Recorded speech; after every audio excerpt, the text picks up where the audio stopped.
Welcome back to the channel. I'm Albert Bouchard and you are watching Most Cowbell.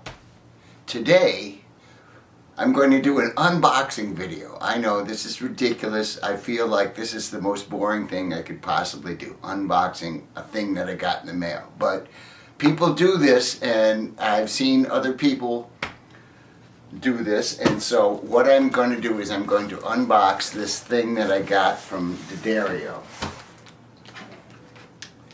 And it's because I'm going to England and maybe Europe this summer.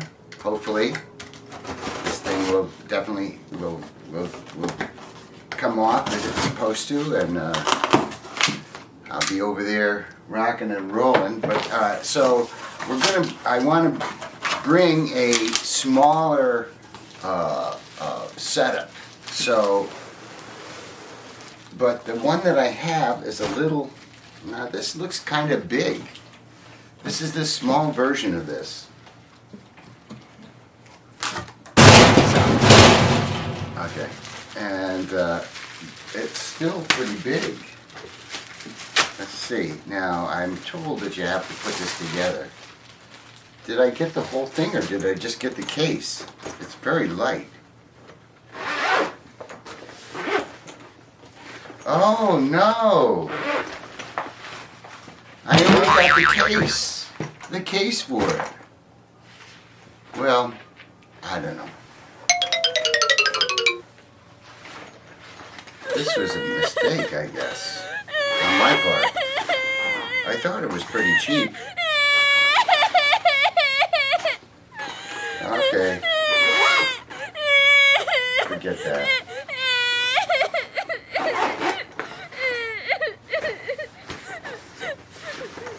Well, it's a very nice case. It's big though. Look at it.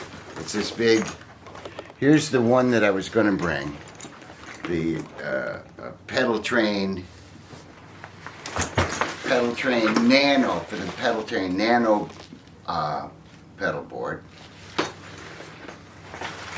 which you see is quite a bit smaller than this one. And like I say, this is the one that I'm currently using for the recording session. It's the nano pedal train, and it works pretty well. On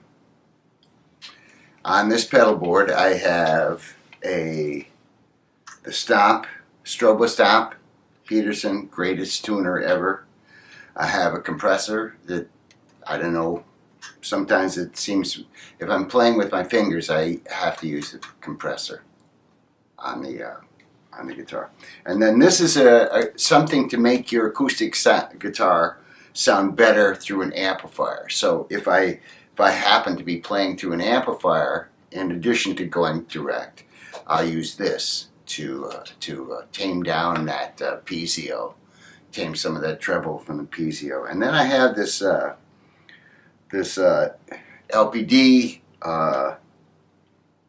Lawrence Petrus Designs 87 with the blacked out for my distortion tones if I have to play a lead. You know, and certainly on the Acoustasonic it sounds amazing. So, because that has a humbucker in it. And then I have it for leads also. I have the memory toy.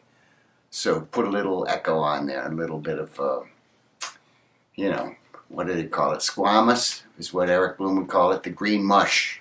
The green mush on my leads. So, you know, to make them sound a little more full and more exciting than they probably are. Anyway, so, well, that was my unboxing. A big disappointment. Sorry about that. But now we're going to go to the part where I answer your questions. I asked for questions last week. You sent me questions. I have a zillion questions to answer, so we'll get right to it. Okay.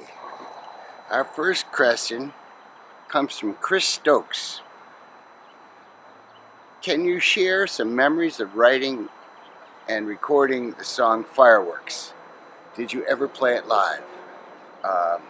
So let's start with the second question. Yes, we did play it live.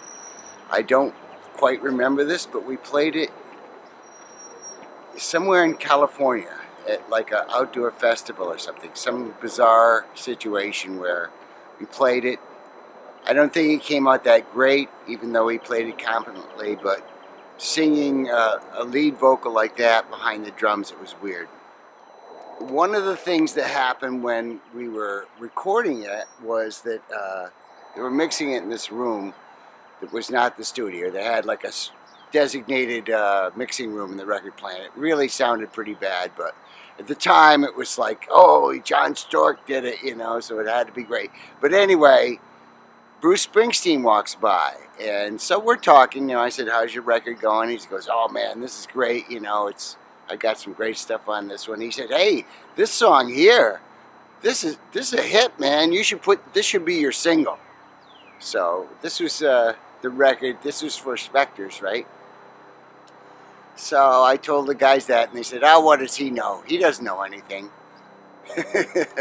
So it was never a single. I was never happy with the mix. I felt like the bass was just too thin compared to what, you know, it just didn't have the low end punch that most hits have. So, but, you know, and what did we put out? We put out Godzilla like 3 times, and it was never a hit. But, yeah, and I think, what was the next one? Going Through the Motions, maybe? Anyway, whatever.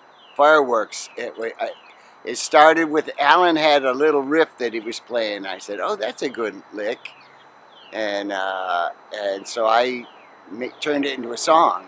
You know, I suppose I should have given Alan credit for it, but he didn't care. He was like, you know, I got 1,000,000 of those. Anyway, missed that guy, Alan Linear. Anyway, next question, Blowfly. I've heard, and I don't know how true this is, that Sandy Pearlman had nicknames, quote unquote, for the members of BOC, but the only one that stuck was Buck Dharma, and you, your brother Joe, Eric, and Alan decided to use your actual names. Is this true, and what were the other names? Okay, so it wasn't really nicknames. He didn't call us that. He just, when we were making the first record, he said, you all have to have stage names because your regular names are just not catchy enough. So for Eric Bloom, he had Jesse Python. Eric hated that name. Jesse Python.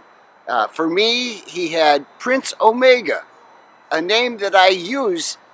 I've used it occasionally, and now, of course, all the Imaginos, the Reimaginos records, are the vocals and guitar are credited to Prince Omega.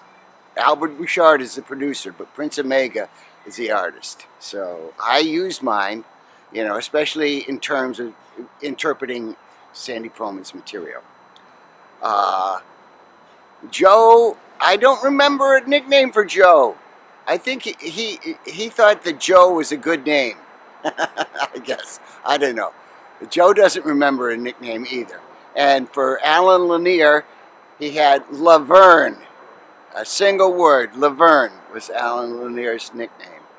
And Alan liked that too. We liked them, but it didn't stick. That was really, except for Jesse Python did, you know, Eric actively disliked the name, which I thought it was a great name, Jesse Python. Come on.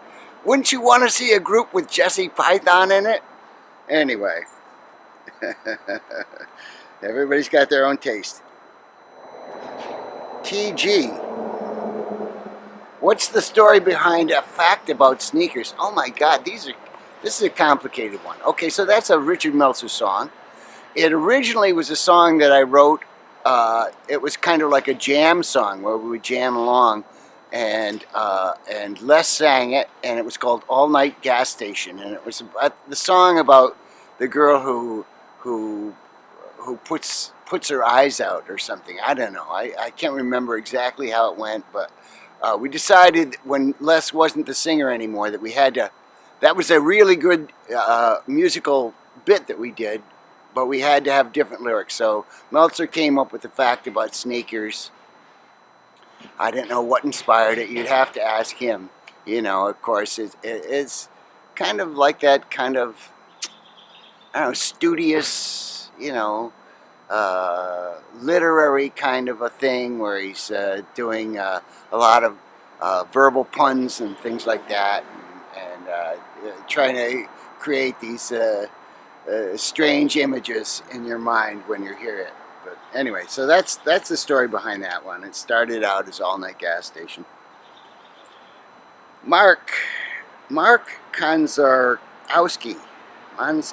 Mark Konzarowski. Was the tape recorder in storage used to record any of those 70s BOC demos you have shared on this channel? Yes, some of them, but not all of them. Some of the earliest ones, the ones from 10th Street, from 1973, 74, those were recorded on something called the docorder, which you can still find used, and that was the first 4-track machine that I'd ever seen. Alan Lanier got the first one, and he was the one that taught us how to do more tracks and how to flip the tape over and overdub and all kinds of stuff. He figured it all out. But then I got the TIAC, the one that you saw, and Donald, that was the first one that Donald got. Donald got a TIAC 3340, and the sound quality was way better than the docorder. And when you flip the tape over to do it, it worked pretty well, actually. So, and that's what I did for a while with that one. But then I found another way to do it, more like the Beatles, where you bounce between two tape recorders. But anyway, so yes, shorter answer is yes. And then my friend and former drum student, Michael Forbuster, said, "When are we going to see Blue Coupe?" I don't know. I haven't seen Dennis in ages. I mean, and he's been very busy. He's got his solo things going on, and he's doing stuff with other people. So, which is all good. I'm doing my thing too. I mean, we got together. It was never supposed to be like, this is your one and only band. You've got to be true to your band. This was not. We've done that. We've gone down that route, all living in the same house and all that. But now we go and we do our thing. So anyway, that's it for all the questions. That's all the questions I got this week. So hopefully this isn't too long, and see you later. Well, I hope you've enjoyed today's episode. Please send in more questions. I'm happy to answer them all. And now I'm going to play with my pedal boards.